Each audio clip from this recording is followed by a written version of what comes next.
Today, I want to talk about something else. That you want to live like a warrior and die a legend. What do you mean by that? Well, one of the first qualities of a warrior is courage. You want to live your life from now on with courage. That most people take their talents, abilities, and skills to the grave with them because of lack of courage. And courage is not the lack of fear. Courage is the willingness to do what it is you need to do, what you are called to do, in spite of the fear.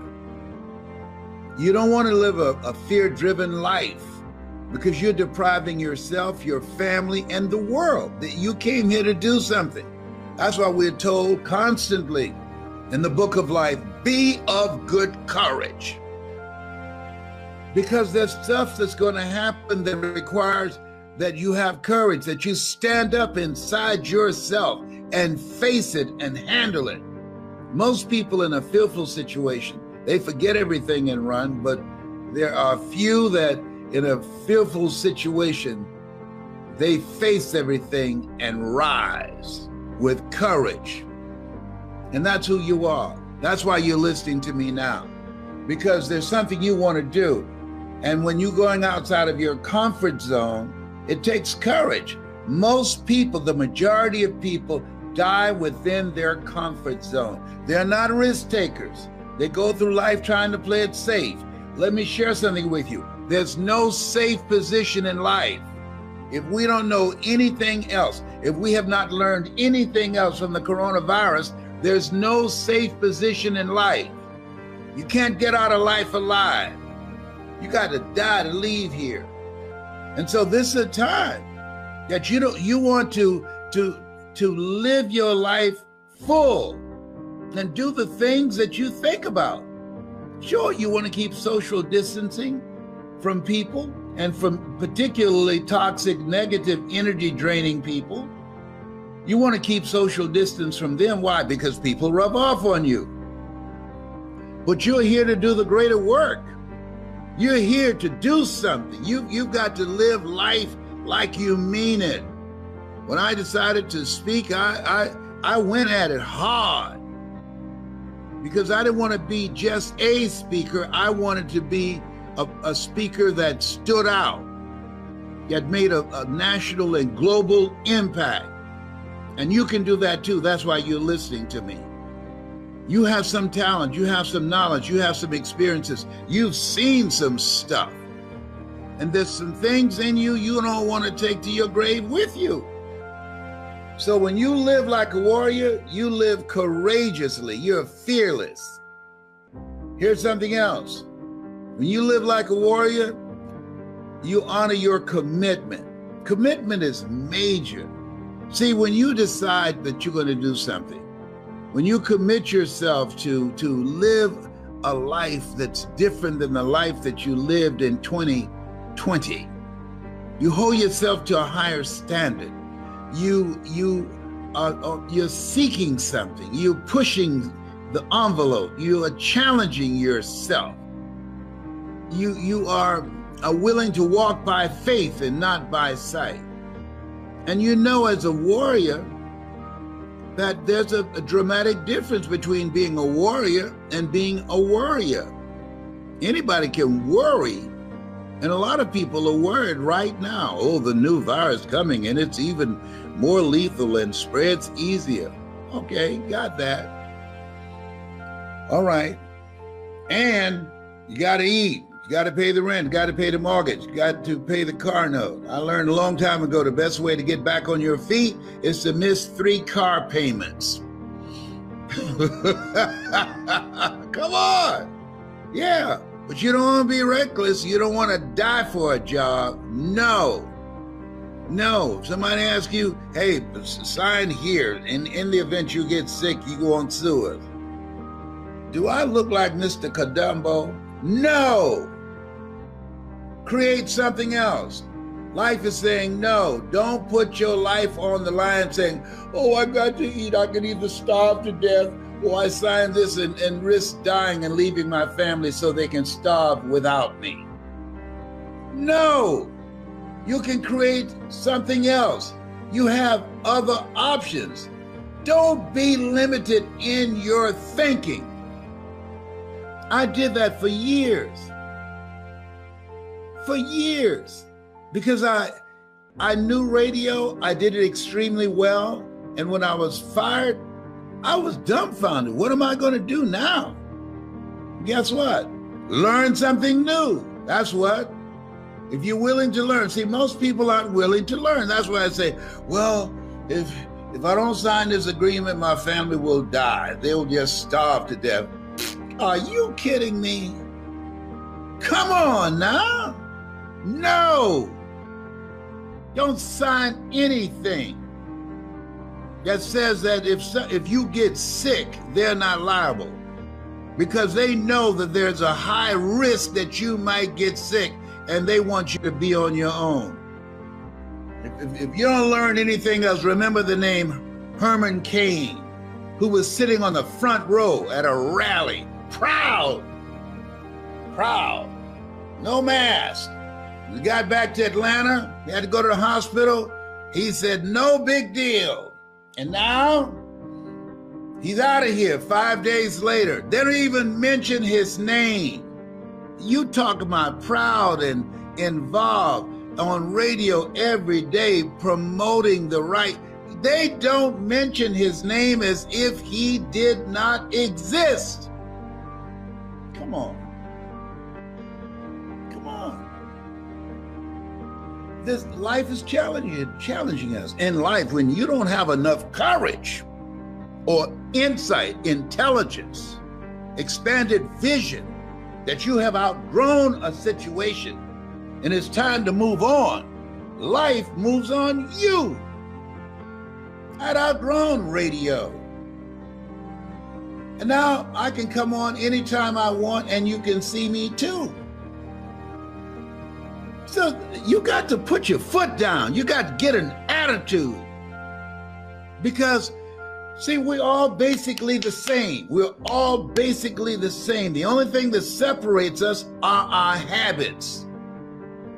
I wanted something different for myself. I wanted something different for my mother. I did not want my mother working once I turned 18. So I made a commitment that I was going to generate enough money with my voice, with my story, in radio and then in speaking, to take care of my mother. You've got some talent. You've got something in you. There's a reason that God chose you out of 400 million sperm. You think you're just here to work on a job, pay the bills, keep a roof over your head, a car note, and then die? Come on, give me a break. No, you're here to do the greater work. You know it's true. You can deny it if you want to.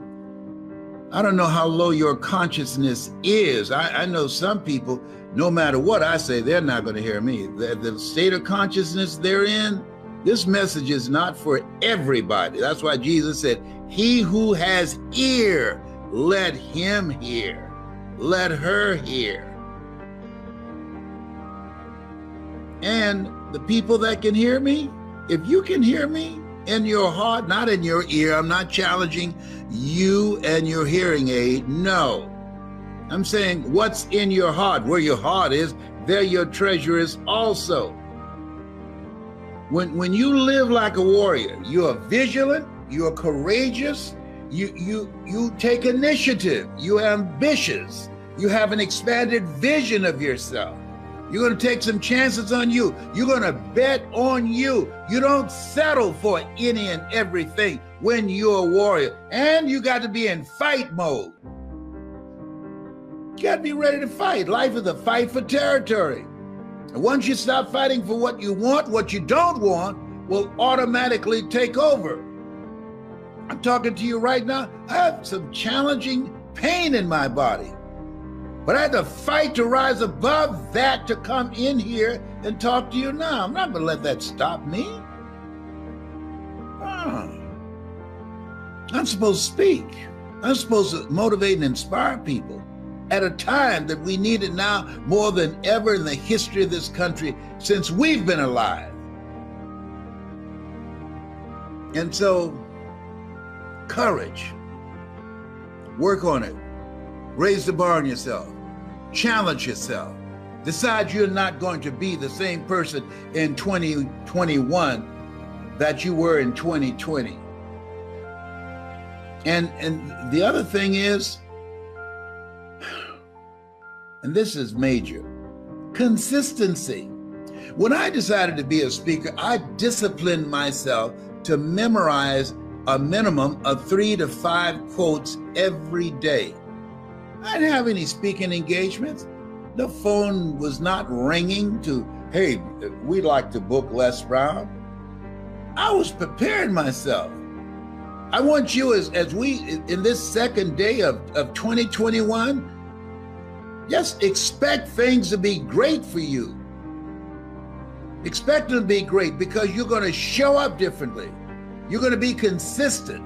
You're going to do the things that you need to do that other people won't do. You want to be a perpetual optimist. Let's get it on. Life, you caught me by surprise in 2020, but that ain't going to happen in 2021. All the euphoria is gone. You've shown yourself.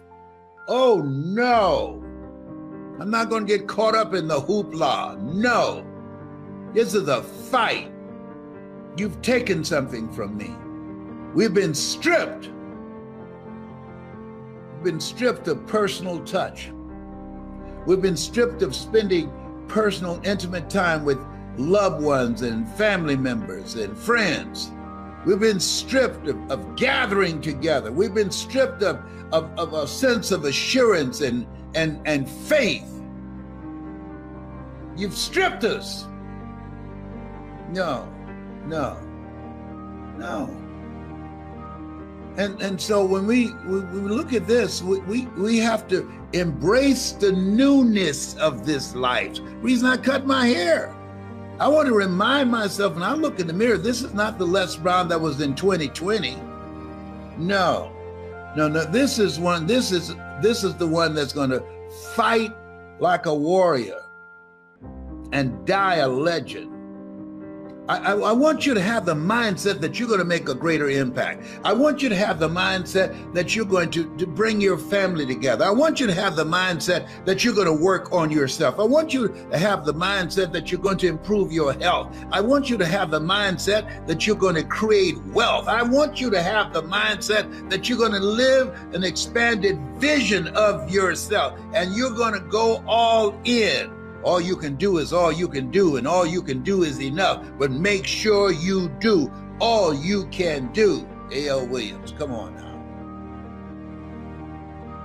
You got to get fired up as you do at a football game or a basketball game, or you start doing a little dance in church where they start strumming the organ. Yeah, no. You want to be fired up thinking and being creative. That's how you want to get your shout on. And creating more wealth to protect yourself and to insulate yourself from the ugliness and from the poverty and from the pain that so many people are expressing.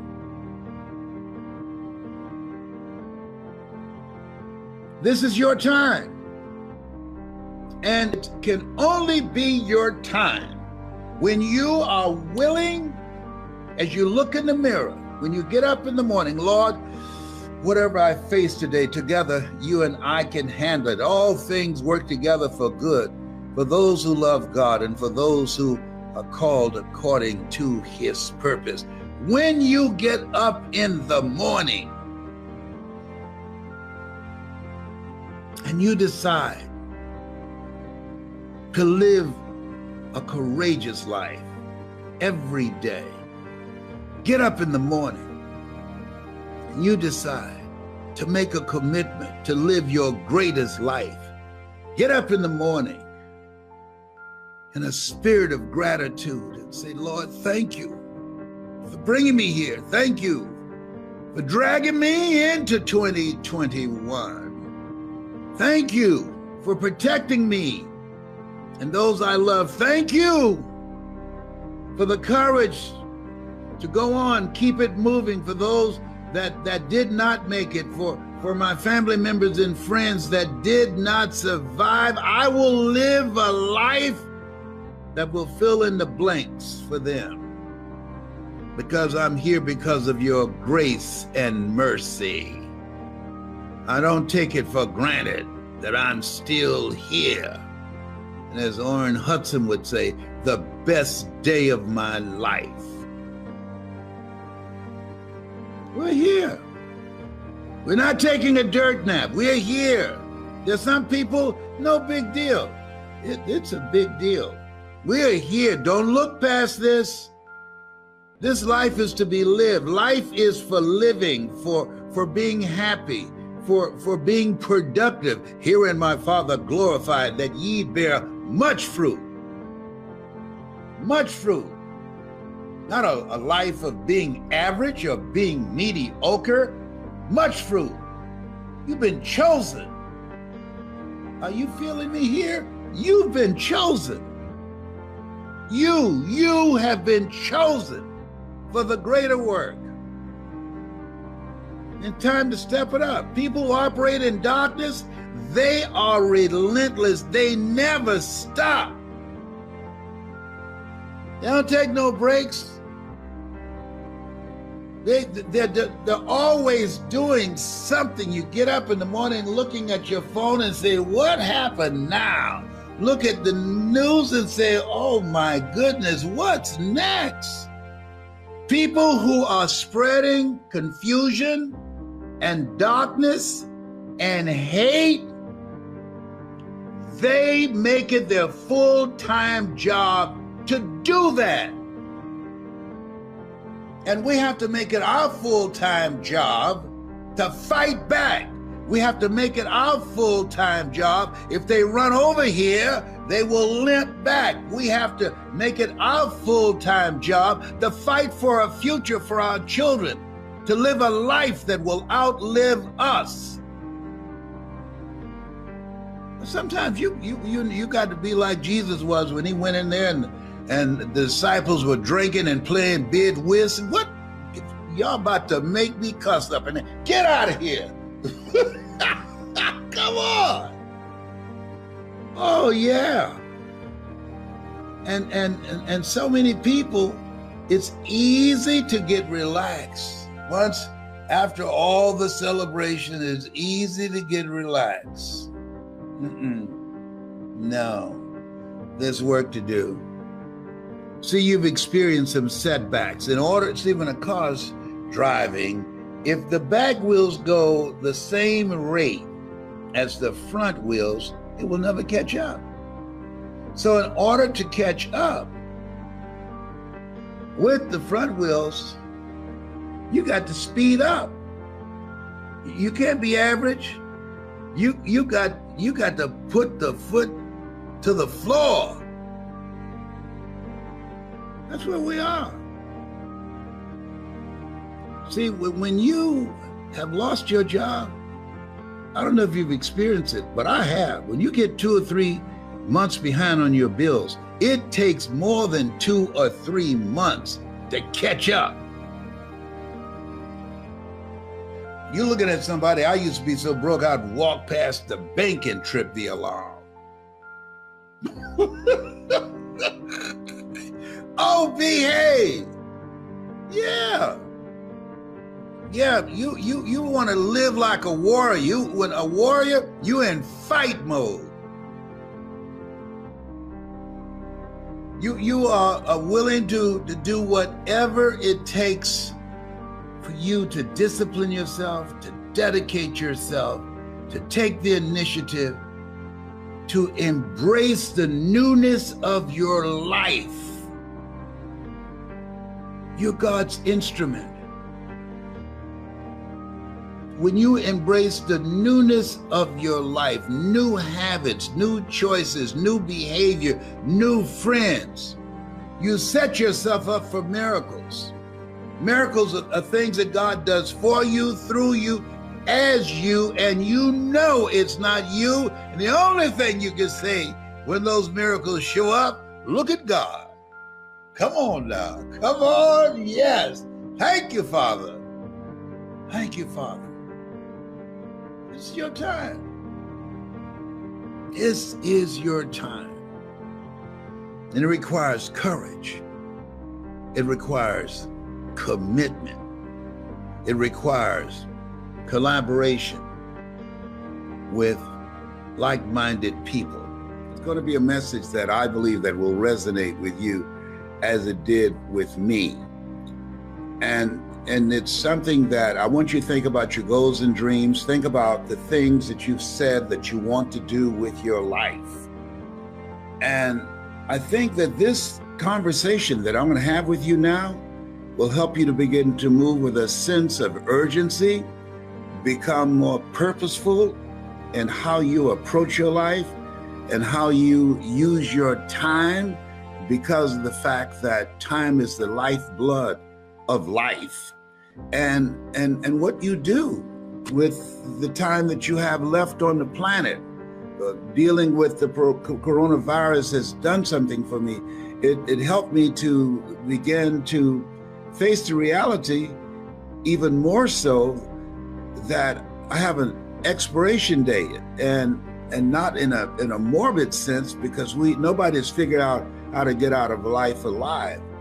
But I was in a conversation with Jerry, one of my business partners, and he said something that really grabbed me, and it kept me up last night. And he said, and I want you to write this down, the journey that I have traveled up to this point is longer than the journey that I have left. Listen, I don't know whether or not this is making any sense to you. If that makes any sense to you, what he said, the journey that I have traveled so far is longer than the journey that I have left. He said that. I'm 75. And so this journey that I've been on, all the things I've done, all the things I've seen, all the things that I experienced, all the things that I have learned, that journey is longer than the journey that I have left. And it was something that I don't know whether or not that hits you like it hit me. How much time do you have left? I don't know. And so therefore, when you look at your life in that context, at least for me, I'm looking at doing several things. And the reason I'm sharing this with you, I want to talk to people who are hungry to make an impact with their lives, who are hungry to make this year and all the years after the greatest time in your journey in this experience of life, the best you've ever had. That's who I want to talk to, because a lot of people don't know we're going to leave here. It's a part of the process. It's one of the seasons of life. And one of the seasons of life is enlightenment. One of the seasons of life is that you go through some stuff. One of the seasons of life is that you reach points in your life that you have some major breakthroughs. This was a breakthrough moment as I looked at and started reviewing what I'm going to get out of this year. There's no conversation that people are having now about Happy New Year. They're through saying those celebratory things now. But when I'm looking at my life as a father, as a grandfather, and as a great-grandfather, that what I do, how I approach my life, how I use my time, who I spend time with, who I will even get a telephone call from and speak to, that this is a time, and I want you to write this down, to share some points, because my goal is to finish strong. I want to finish strong. I don't want to just casually get to the end of life and, oh, well, that was a nice ride. No. My goal is to finish strong. There's some things that I want to get done in 21. And I'm looking for some people who feel the same way. But how many of you listening to me right now that you want to finish strong? See, here's what I know about this thing called life. It is so unpredictable. Unpredictable. And unlike any time that I've ever experienced in being on the planet, I've never been in a place where you are mindful of the very air that you breathe. There's two things you need in this thing called life that I know that's required. One is the ability to breathe. That's major. Without breath, you can't be here. Either you or a machine connected to you, that has to help you with the process. The journey that has brought me this far, this journey that I've traveled through God's grace and mercy that allows me to be here now talking to you, that journey is longer than the journey that I have left. And my goal and my commitment with my life and the time that I have left is to teach people how to make this year, to get it done in 21 and the years thereafter, the best you've spent on the planet. Because you've gone through some stuff. You've lived through some stuff. You survived some stuff. You've made some stuff happen. You've made some mistakes. Some things have happened to you. And you've had some impact, and you've created some stories. See, I believe that all of us are born with stories of greatness within us. And then as we go through this experience called life, you wake up one day and you say, where did time go? I asked my son 3 times today, what day is this? Tell me again, John Leslie. And the reason I didn't say what day it was, he told me, already forgot. This is what happened when you turn 75. You forget things. Oh my God.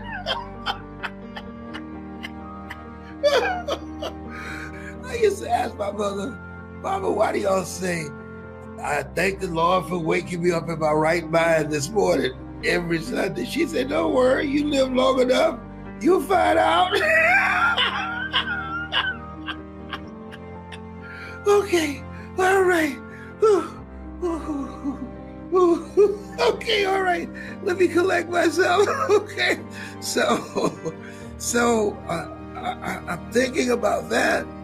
And so the question becomes, to me, what are you going to do now on this journey that you have? If the journey that you have left, the path and the place where you are now, and as you look ahead and you look back, I said the other day, I said, look back and thank God. Look around and praise God. Go within and seek God, and look ahead and allow God to order your steps. Follow His word. And so this journey that I'm on, and knowing that the distance ahead for me is shorter than the distance I have come thus far. I want you to write this down, please. Write this down. And that is, live with a sense of urgency. Live with a sense of urgency.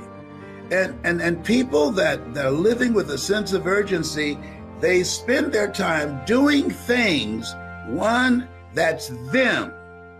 That's them. This, what I'm doing now, this is me. It's not work. I can give a speech. I've given a speech. I was sick to my stomach. I was hurting in my body, going through all kinds of challenges. But when it was time, I remember I was at this event, And my son Calvin was with me. And I'd been suffering from sciatica pain. And so he brought me in back of the stage. And there I was having challenges walking. But he brought me in a wheelchair because I couldn't stand up at that time because of the sciatica pain. And then as we were waiting backstage for the person to introduce me, I noticed that Calvin didn't say anything to me. And usually before I go out to speak, we will have a conversation. He'll give me some idea of something that came to him that would be helpful to my presentation. And I'm saying to myself, why is he not saying, Dad, you can do this, you got this? Knowing that here I am sitting in this wheelchair backstage, I've never done this before. And I don't know if I have the strength and the energy to stand up and be on that stage and give a speech. They had a stool out there for me to sit on, but how does he know? What's up with that? Why is he not giving the motivator some motivation? I'm human. I need some motivation too. And so when they introduced me, he opened the curtain and they had the microphone right in front of that opening where it was. And I walked to it. I only had to take about 3 or 4 steps, and I grabbed the microphone and I gave the presentation, got a standing ovation later. So when he wheeled me back to my room, I said, Calvin, why didn't you say something to me that would encourage me and give me the mindset that I can give this speech today? He said, Daddy, when I saw how close the microphone stand was to the curtains, I knew that was walking distance for you. And I knew once you got to that mic and you put your hand on it, that it was done. I knew the sciatica was not going to stop you. I knew that once your hand touched that microphone, you were going to give that speech. And when I saw that, I said, we're okay now. He'll be just fine. And he was right, because once I grabbed that microphone, I went into another place. I went into a zone, because I was doing that which I came here to do. You know, you saw a post asking a question, can these bones live? I'm in Miami, where I was born and raised. And I don't know if you've ever been away from home for a very long time, and you come back and you can't recognize it. It's jaw-dropping.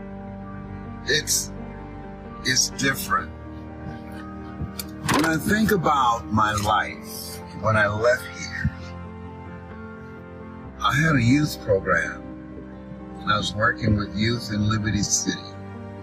I was born in an abandoned building on the floor. And I teach people live a life of no regrets. One of the things that I regret that I didn't come back and do the training with kids that I was engaged in Liberty City after my training was interrupted by Janet Reno, who was encouraged to cast aspersions on my character because they thought I would get funding that their program would not get in Coconut Grove. One of the reasons that we don't have the kind of training that's sustainable and impactful for our children Those in leadership, one, they don't know that they don't know. Two, they fight and argue over who's going to get the money. And three, they also argue about who will get the credit. So I developed a strategy, my training program, that I would train people who volunteer. And the people in the community would be the people driving it. It would not be around a personality. Some things happen to you and you realize they happen for you. And as a result of that interruption, I turned down the offer of renewing my program. And I said, I'm going to go on the road. I'm going to travel around the world. And using the things that I was teaching these young people, apply those in my own life and demonstrate that they work.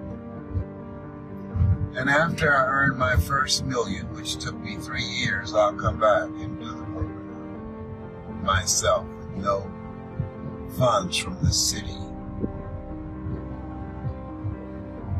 After I made my first million, I said, this is good. And I didn't look back. And I kept going because I went to various organizations, the NAACP, the Urban League, churches all over the country, and they're saying, well, we like your program, but you're not teaching young people about Jesus. And I said, listen, you teach them about Jesus. I teach the message that Jesus taught. You sell the messenger. I sell his message.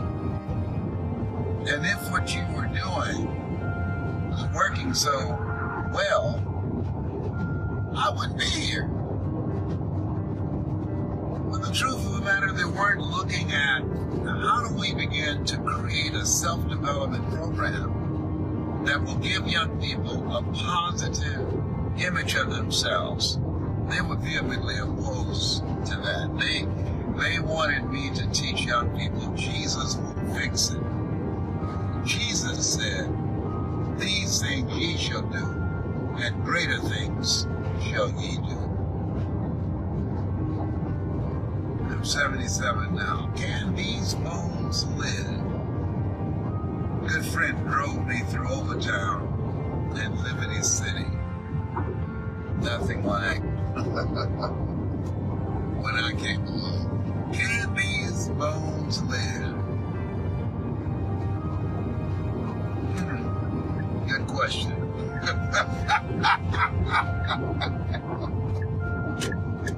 Good question. Can these bones live? The powers that be ran an expressway through Overtown and Liberty City to disrupt the voting block and the businesses. We had our own theaters, own shops, own stores, everything. Expressway. They could have gone further east down the railroad track and built that expressway, but they deliberately wanted to interrupt that voting block and that economic power. Like Wall Street didn't just take place in Oklahoma. No. Take place all over the country to this day.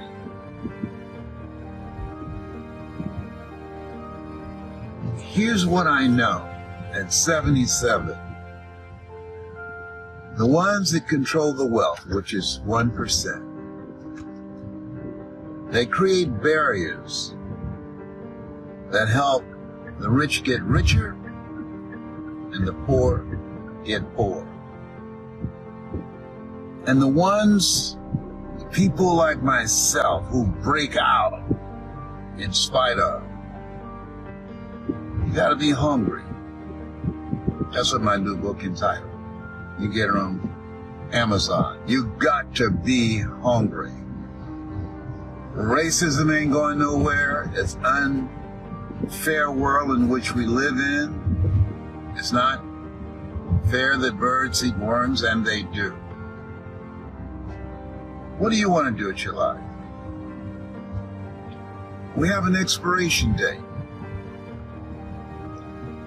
I'm talking to the friend who's driving me, and she said one of the things that she looked at her life, she said her significant other, before he passed, was trying to prepare her, and she said she didn't want to hear it. And one of the things she's going to speak about is pay attention. The reason that the 1%, after years, centuries of being empowered, and those numbers have not increased, because of ignorance and because of the 99% are divided by politics and religion. Ignorance, politics, and religion keeps us at each other's throats while they focus on the money, while they follow the money. The orange man, his children have made millions, and still are. The rich are getting richer now. The poor are getting poor because of how the system is structured. The culture that we live in now, a culture of violence.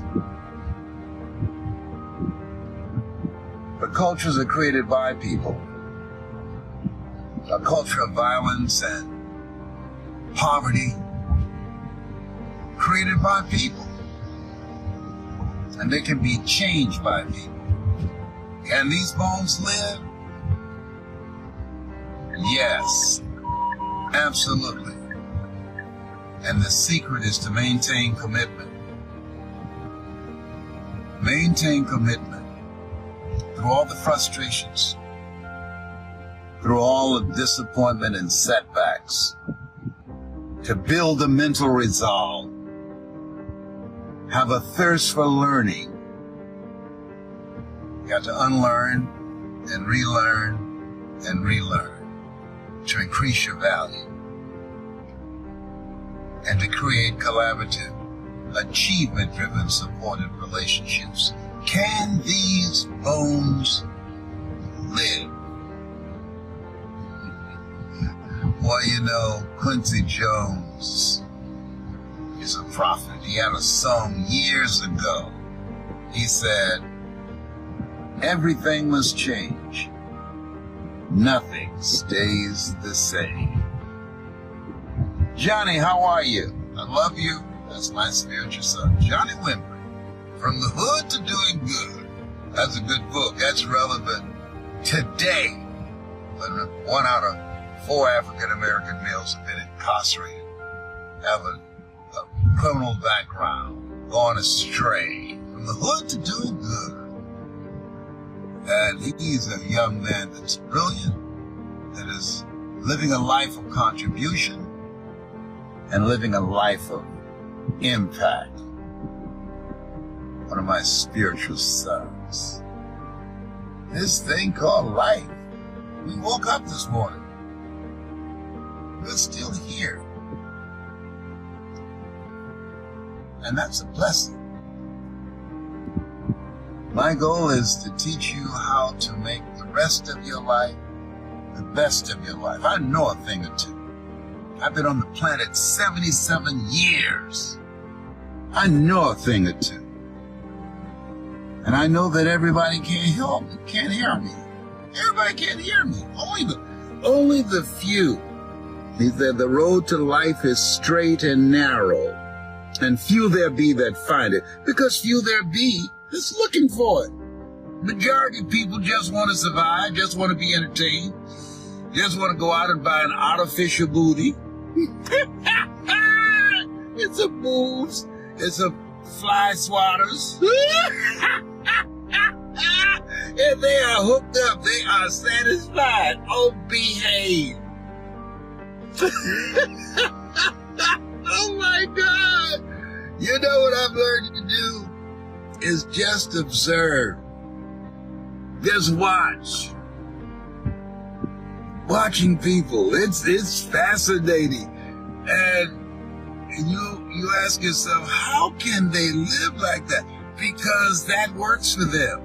It might not work for you, but it works for them. And it's none of your business. It's none of my business. Mamie Brown, my adopted mother, said, "Oh Lord, help me keep my nose out of other people's business." Like this page and share it. I'm going to drop something on you right now. I want you to listen. Each day when you get up, I want you to declare, "Thou shalt decree a thing, and it shall be established unto you." I want you to say to yourself, "Lord, this is going to be the best day of my life." And then I want you to get still and say, "Speak, Lord, thy servant heareth thee." And then say, "Here's what I'm going to do today that will make it the best day of my life today. And here's what I'm going to learn today that I did not know yesterday." You got to be intentional. You got to write it down, focus on it, get a 3x5 card, and write what it is you want out of this day. Put on the flip side, Matthew 7:7, "Ask and it shall be given, seek and ye shall find, knock and it shall be open." Life is for living. Make it your business. Get serious about this thing called life.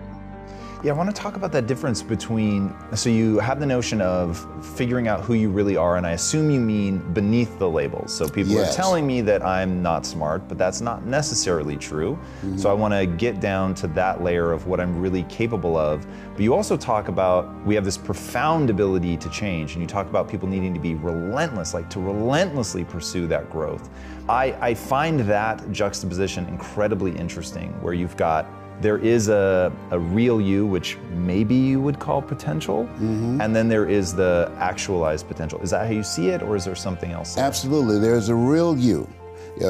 Richard Wright said it best. He said, "The impulse to dream has slowly been beaten out of me through the experiences of life."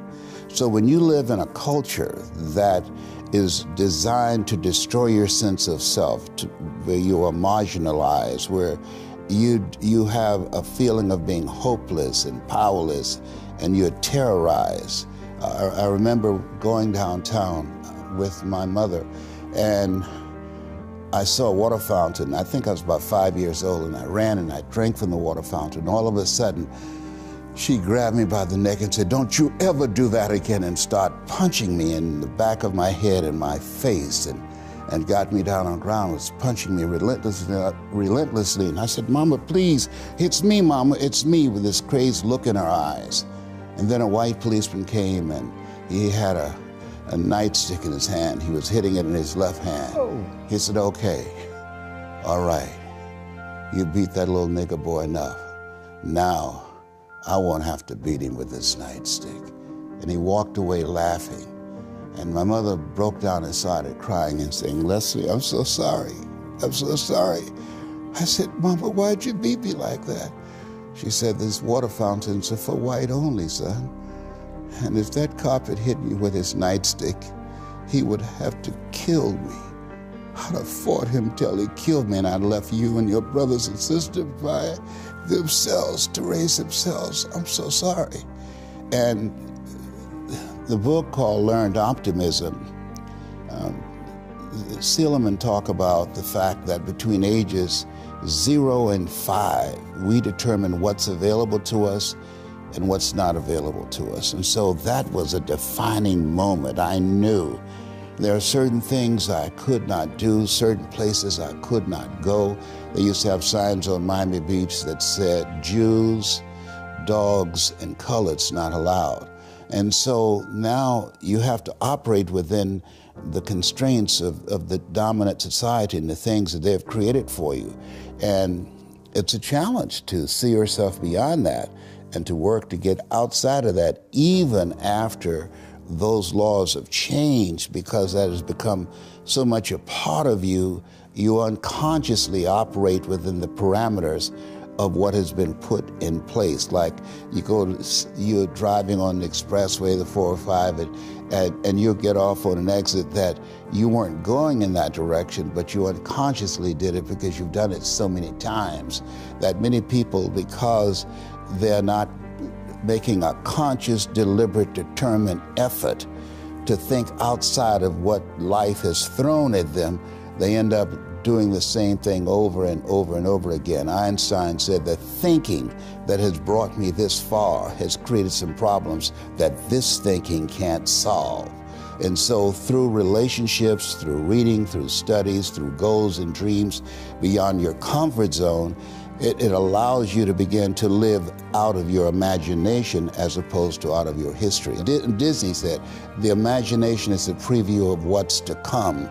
And so as a kid, I dreamed a lot about taking care of my mother. I used to go with her to work to clean homes, and she kept their children, and she cooked for these wealthy families. My mother could bake a sweet potato pie so good you couldn't eat it with your shoes on. You had to take your shoes off so you could wiggle your toes. And I used to look at these big, beautiful mansions and said, Mama, what is it, Leslie? When I become a man, I'm gonna buy you a big, beautiful home just like this. Oh, you don't have to do this. I said, I know, but you didn't have to adopt us either. And you did. And so I'm here with you because of two women. One gave me life, the other one gave me love. God took me out of my biological mother's womb and placed me in the heart of my adopted mother. And because of her example and my love for her and the passion that I felt in my heart, I've got to do something to make her proud. I've got to do something to put myself in position to be able to take care of her. That drove me. Nietzsche said, if you know the why for living, you can endure almost anyhow. Jesus, man, that was a lot.